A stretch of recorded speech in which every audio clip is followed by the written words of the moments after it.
Assalamualaikum warahmatullahi wabarakatuh. Salam sejahtera untuk kita semua. Kami ucapkan selamat pagi kepada Ibu Yanti Yuliarti selaku guru pembimbing Geografi di kelas 12. Dan kami ucapkan selamat pagi. Apa kabar teman-teman semua? Kami kelompok 3 dari kelas 12 IPS 3. Perkenalkan, nama saya Putri Nursolita. Saya Putri Ayu Lestari. Nama saya Rama Alia. Nama saya Salma Saida. Nama saya Indri Yulianti.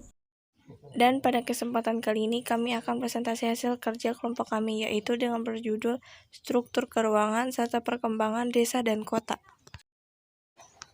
Bagaimanakah perkembangan desa dan kota?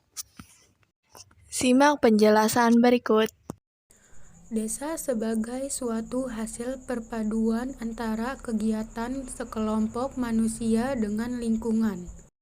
Rojek dan Waren mengemukakan ciri-ciri pedesaan, yaitu kehidupan di desa lebih menekankan anggota keluarga sebagai unit ekonomi. Kedua, hubungan antara sesama masyarakat lebih intim atau akrab daripada di kota. Menurut Undang-Undang Nomor 6 Tahun 2014 tentang Desa, bahwa desa adalah desa dan desa adat atau yang disebut dengan nama lain selanjutnya disebut desa adalah kesatuan masyarakat hukum yang memiliki batas wilayah yang berwenang untuk mengatur dan mengurus urusan pemerintahan kepentingan masyarakat setempat berdasarkan prakarsa masyarakat, hak asal-usul, dan atau hak tradisional yang diakui dan dihormati dalam sistem pemerintahan Negara Kesatuan Republik Indonesia. Menurut Wirt, kota adalah suatu permukiman yang cukup besar, padat dan permanen, dihuni oleh orang-orang yang heterogen kehidupan sosialnya. Peraturan Menteri Dalam Negeri RI Nomor 4 Tahun 1980 menyebutkan pengertian kota ke dalam dua kategori, yaitu kota sebagai suatu wadah yang memiliki batasan administratif sebagaimana diatur dalam perundang-undangan, dan kota sebagai suatu lingkungan kehidupan perkotaan yang mempunyai ciri non-agraris, misalnya ibu kota kabupaten, ibu kota kecamatan, serta berfungsi sebagai pertumbuhan dan permukiman. Pertama, pola terpusat. Pola seperti ini banyak dijumpai di daerah yang memiliki tanah subur. Daerah dengan relief sama, misalnya dataran rendah yang menjadi sasaran penduduk bertempat tinggal. Kedua, pola tersebar atau terpencar. Bentuk ini jarang ditemui di Indonesia. Umumnya terdapat di negara yang pertaniannya sudah maju.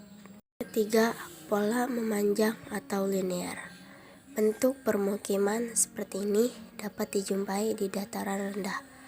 Pola atau bentuk ini terbentuk karena penduduk bermaksud mendekati prasarana transportasi atau untuk mendekati lokasi tempat bekerja seperti nelayan di sepanjang pinggiran pantai. 4.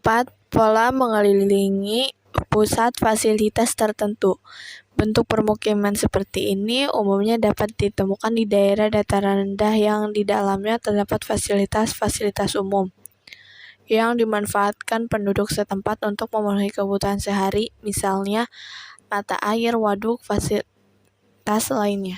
Adapun desa berdasarkan potensinya yaitu yang pertama, desa dengan potensi tinggi, desa yang memiliki lahan pertanian yang subur, topografi datar atau agak miring. Yang kedua, desa dengan potensi sedang, desa yang memiliki lahan pertanian agak subur, irigasi sebagian teknis. Yang ketiga, desa dengan potensi yang rendah, memiliki lahan pertanian yang tidak subur, topografi terbukit. Desa dapat diklasifikasikan menjadi 4, yaitu pertama, desa tradisional.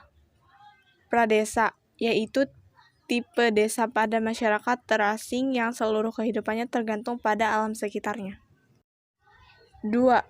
Desa swadaya merupakan tipe desa dengan ciri-ciri 1. Penduduknya jarang, masih terikat pada adat istiadat. 2. Lembaga sosial yang ada masih sederhana. 3. Tingkat pendidikan masyarakatnya rendah, produktivitas tanah rendah. 3. Desa swakarya.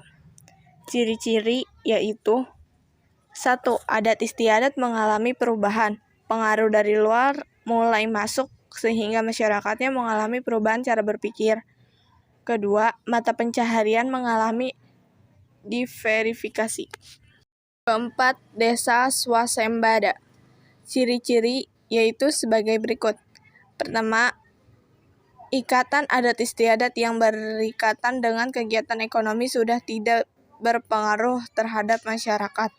Kedua, lokasi desa swasembada biasanya dekat dengan kota kecamatan, kota kabupaten, kota provinsi yang tidak termasuk wilayah kelurahan.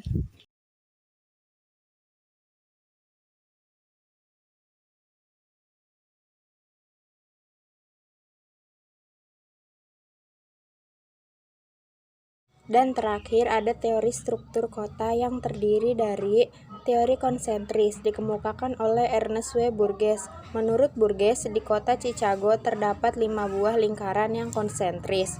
Teori sektor. Homer Hoyt menyatakan bahwa struktur kota bukan merupakan lingkaran-lingkaran konsentris, melainkan berupa sektor-sektor terpisah dari dalam keluar. Teori inti ganda dikemukakan oleh Harris and Ullman yang menegaskan bahwa sesungguhnya kota seringkali mempunyai beberapa inti dan sering pula terletak di dekat pusat-pusat kegiatan lain. Sekian presentasi dari kami. Bila ada kekurangan kata atau kesalahan kata yang kurang didengar, mohon dimaafkan. Wabillahi taufik wa hidayah. Wassalamualaikum warahmatullahi wabarakatuh.